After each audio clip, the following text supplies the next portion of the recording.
Welcome back to Courage Zone. My name is Sergio, and I'm your host. This is episode 14. Thank you all for listening. I first of all like to start off by apologizing for not putting out a podcast last week. Just minor health issues and just wasn't able to record. However, we'll get started this week. So once again, here's my disclaimer. This podcast may discuss sensitive topics, including CSA, so listener discretion is advised. This podcast discusses experiences of abuse, violence, suicidal ideation, and CSA, which may be distressing to some listeners. The content provided is for informational and educational purposes only, and it is not, I repeat, not a substitute for professional advice. So if you or someone you know needs support, please seek help from a qualified professional or contact your local helpline in your area. So this week I thought I would discuss a couple of things that had a major effect on me when I was growing up. First of all, coming to Canada was one of the biggest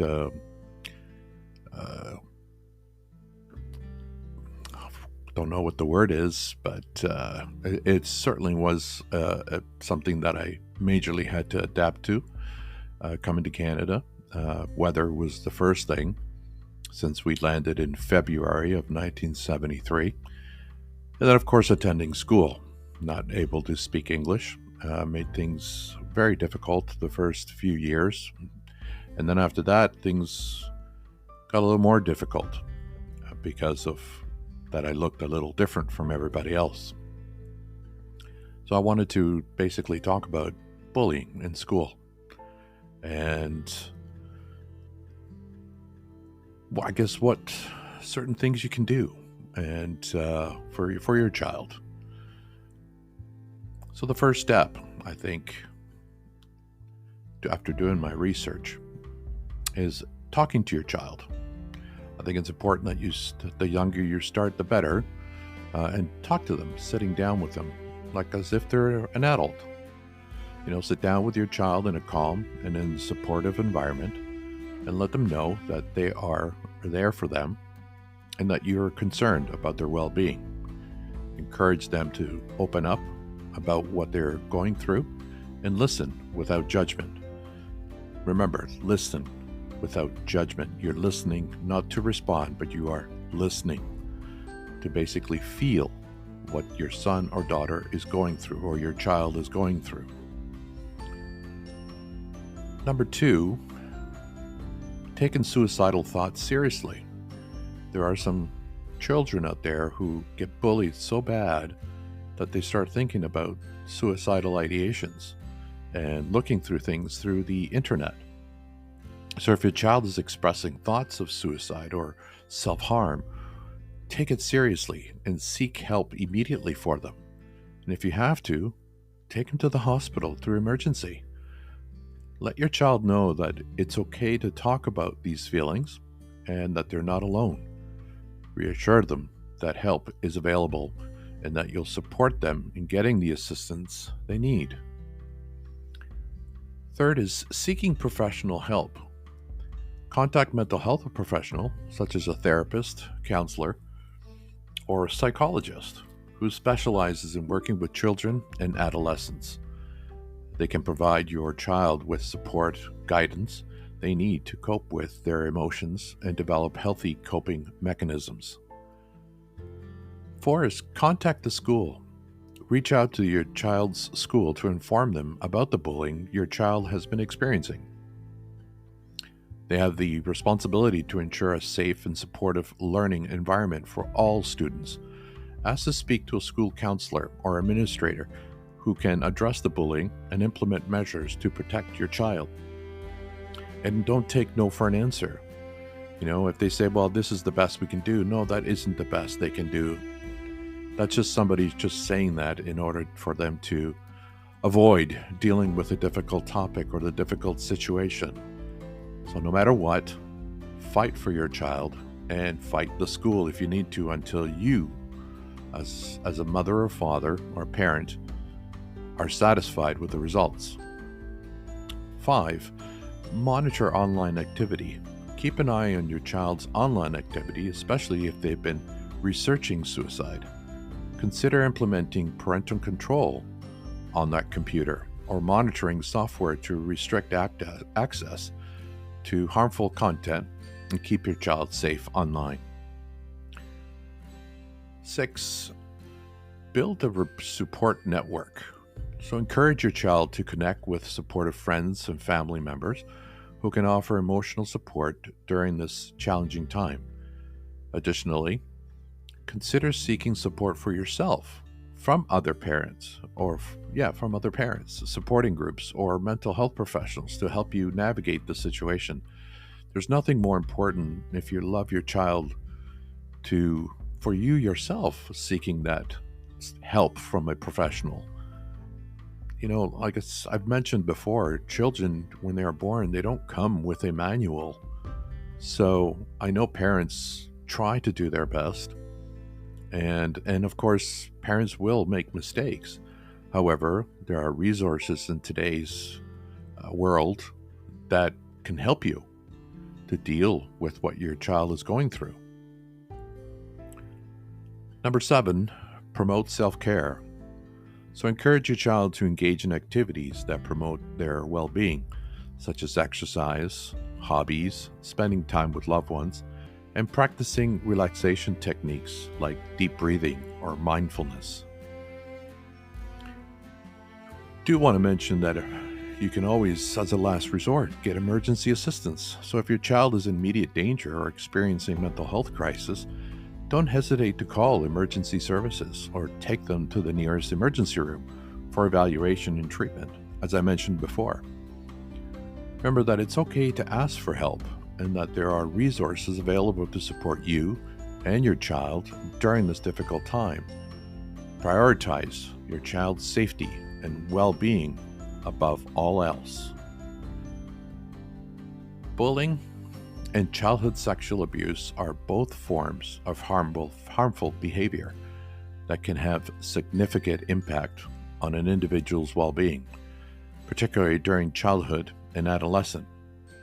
While there are distinct issues, there can be some overlap and interplay between them. So number 1 is trauma and vulnerability. Both bullying and childhood sexual abuse can result in trauma for the victim. They may experience feelings of fear, shame, and helplessness. So children who have experienced one form of trauma may be more vulnerable to experience other forms, as trauma can lower resilience and coping mechanisms. Number 2, powerful dynamics. Both bullying and childhood sexual abuse often involve a power imbalance between the perpetrator and the victim. In bullying, this might manifest as physical strength, social status, or other forms of influence. In childhood sexual abuse, the perpetrator typically holds power over the victim due to age, authority, or manipulation. Number 3, long-term psychological effects. Both bullying and childhood sexual abuse can have long-lasting psychological effects. This can include depression, anxiety, post-traumatic stress disorder, otherwise known as PTSD, low self-esteem, difficulties with relationships. Victims of childhood sexual abuse may also experience specific issues related to sexuality and intimacy. Number 4, similar dynamics is in perpetrators. Perpetrators of bullying and childhood sexual abuse may exhibit similar underlying behaviors and motivations. They may seek to assert power, control over others, lack of empathy for their victims, and have a disregard of boundaries and consent. And number 5, risk factors and prevention. There may be shared risk factors for both bullying perpetration and perpetration of childhood sexual abuse, such as exposure to violence, family dysfunction, social isolation.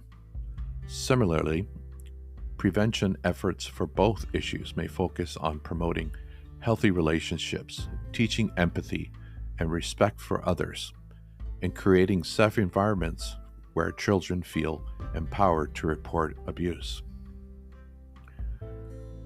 The next area I wanted to cover was the understanding the debilitating impact of childhood sexual abuse and triggers. CSA represents one of the most heinous forms of trauma, leaving indelible scars on survivors that can last a lifetime. The ramifications of CSA extends far beyond the initial act, often manifesting in a multitude of psychological, emotional, and physical consequences. Among these, triggers play a particular significant role, serving as a potent reminder of past trauma and inducing profound distress in survivors.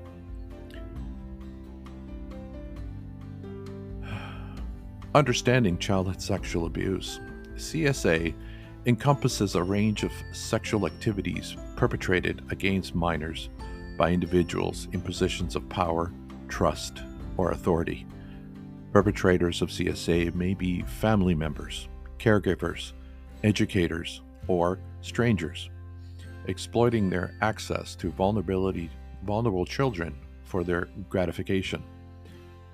The insidious nature of CSA lies in its violation of innocence, trust, bodily autonomy, inflicting deep wounds in survivors' sense of self-worth and security. The impact of childhood sexual abuse. The repercussions of CSA are profound and multifaceted, permeating every aspect of a survivor's lives. Psychologically, survivors often grapple with feelings of shame, guilt, and self-blame, internalizing the trauma and believing themselves to be inherently flawed, broken, useless. Many experience symptoms of PTSD, such as intrusive memories, flashbacks, and hypervigilance, which can severely disrupt their daily function. Emotionally, survivors of CSA may struggle with intimacy, trust, forming healthy relationships. The betrayal of trust by a perpetrator who should have provided care and protection erodes survivors' ability to trust others, leading to difficulties in establishing and in maintaining meaningful connections. Moreover, survivors may experience intense emotional dysregulation as they attempt to cope with the aftermath of the abuse. Physically, the trauma of CSA can manifest in various somatic symptoms, including chronic pain, gastrointestinal disturbances, and sexual dysfunction. These physical manifestations serve as a constant reminder of the abuse, exacerbating survivors' distress and impairing their quality of life. The role of triggers in trauma response. Triggers are stimuli or reminders that evoke intense emotional and psychological reactions in survivors of trauma. They can take myriad forms, ranging from sensory cues, such as sights, sounds, and smells, to interpersonal interactions, situations, or anniversaries of the traumatic event. Triggers operate on a subconscious level by bypassing rational thought processing and eliciting automatic and instinctual responses rooted in the trauma. For survivors of CSA, triggers can evoke a wide range of reactions from anxiety and panic to disassociation and flashback episodes. A seemingly innocuous stimulus, such as a particular song or a gesture, may transport survivors back to the moment of abuse, reactivating sensory memories with the visceral intensity. Triggers serve as a potent reminders of past trauma, shattering survivors' sense of safety and plunging them into a state of acute distress. I can actually vouch for all I've read so far. I've gone through quite a bit of triggers, especially in the past month, I would say. I've had a couple of triggers which have ruined my day. As I mentioned in my previous podcast, that I had a person who contacted me. I'm not going to name names, or relations or anything of that nature, but these cockroaches shouldn't come out of nowhere, and they trigger. It's a trigger, and it's not a fun trigger at all. And these people don't even understand of what they're doing. And to them, it's just another day. Well, for us who are survivors of CSA, it's not another day. It's another horrible day. It is another day that I have to fight to control my breathing, to control my thoughts. And it is not an easy task whatsoever. Sometimes it takes an entire day, sometimes it takes an entire week. But it's not a fun thing to go through. Furthermore, triggers can exacerbate pre-existing mental health conditions, such as depression, anxiety disorder, substance abuse, complicating survivor recovery journey. The cumulative impact of trauma and triggers can erode survivors' resilience and coping mechanisms, leaving them feeling overwhelmed and powerless in the face of adversity. As I mentioned before, I have gone through this on many occasions. Does it affect my depression? Yes, it does. It certainly puts me in a deeper black hole. Anxiety disorders, definitely I have that, and I deal with it on a day-to-day basis with my anxiety. There are some days that are good when my anxiety is on the low end, and then there are days that it is not good and I have to deal with it when it gets to, an 8 or a 9 on the scale out of 10. And I have experienced those 8s and 9s. It's quite strong, and at times feel uncontrollable. And of course, it is a hard fight for me not to revert back to the old, and that is to, start drinking again heavily or doing drugs. These are things that I battle with, and it's not easy. It isn't easy at all. Addressing triggers and promoting healing. Recognizing the persuasive influence of triggers on survivors of CSA is essential for facilitating their healing journey. Trauma-informed approaches that prioritize safety, empowerment, and collaboration are crucial for supporting survivors in navigating triggers and reclaiming agency over their lives.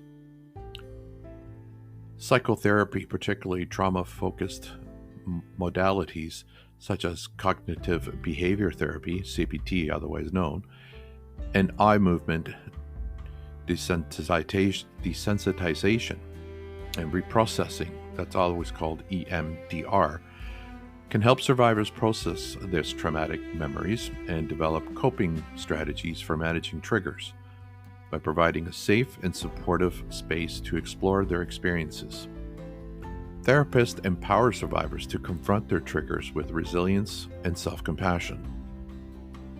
Additionally, holistic intervention can address survivors' physical, emotional, and spiritual needs, can foster healing and resilience. Mindfulness practices, yoga, and expressive art therapies offer survival tools for self-regulation and self-expression, enabling them to cultivate a sense of grounding and presence in the face of triggers. Peer support groups and other survivor networks provide opportunities for validation, connection, and solidarity, counteracting the isolation and shame perpetuated by triggers.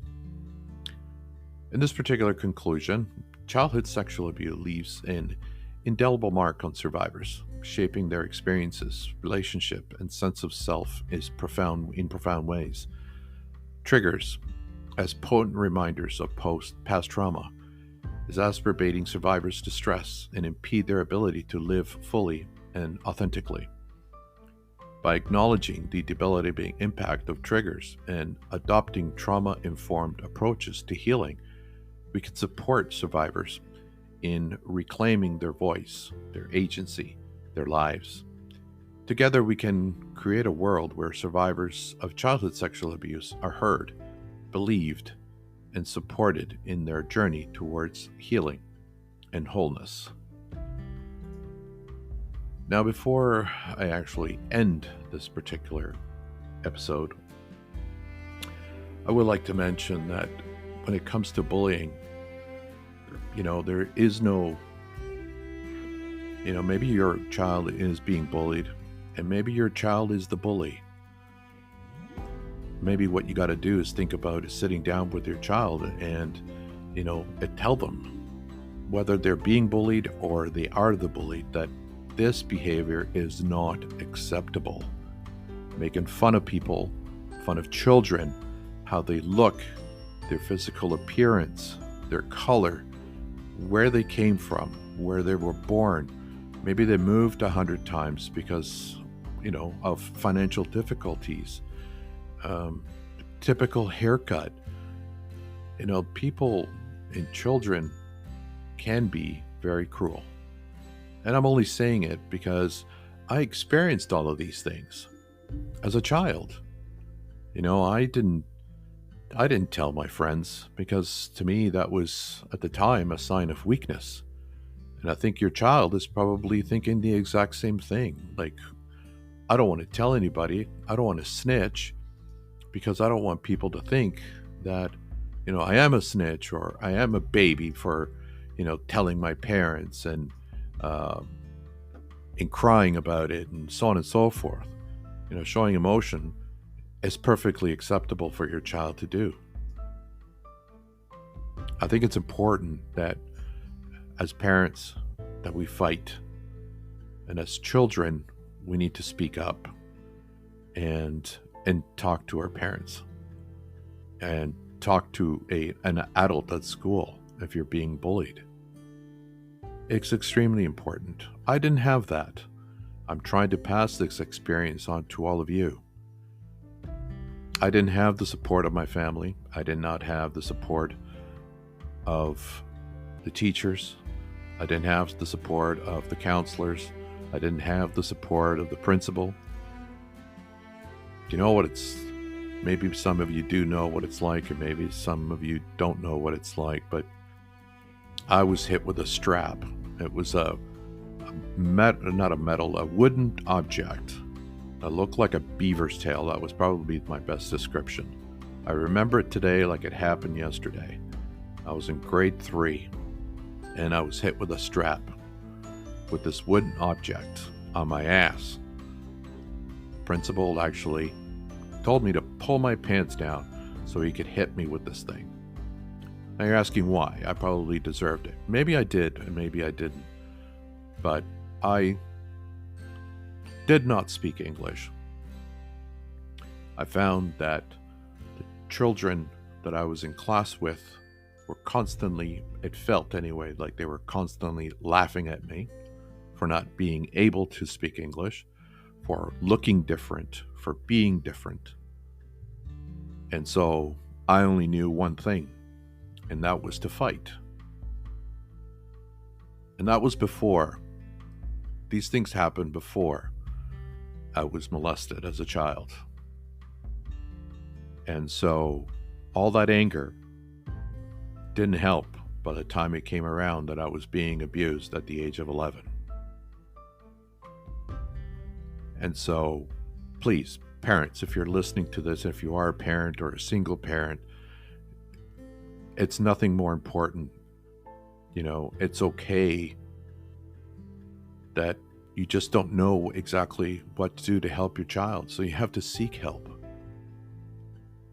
But I don't want parents to think that, shit, I can't seek for help or I can't ask for help because that's a sign of weakness or that's a sign that I've made a mistake. No, it's not. It's quite the opposite. Seeking help shows how much you love your child. And you didn't make a mistake. The mistake was the person who bullied your child or created that trauma for your child. So please, if it sounds like I'm begging, it's because it is. And it's quite important. And lastly, before I depart, this particular episode is in honor of a dear friend that I've just recently lost. I just saw her a month ago, and I thought I had more time to visit her again, but her end came sooner than I ever expected, and she will always be in my heart because she was that type of a good friend. And as I end today's episode, I want to extend once again my deepest gratitude to each of you for joining me in this important conversation, not just about childhood sexual abuse, but the bullying aspect. It is not an easy topic to discuss, not me with you or you with your child. It isn't easy, but if we shed a light on these issues, we can take a step forward in healing and understanding. To all the survivors listening, your strength and resilience inspires us all and inspires me. Remember, you're not alone, and there is hope for healing. So let's continue to support and uplift each other as we navigate our individual journeys. Thank you for lending your ears and hearts today. And until next time, take gentle care of yourselves.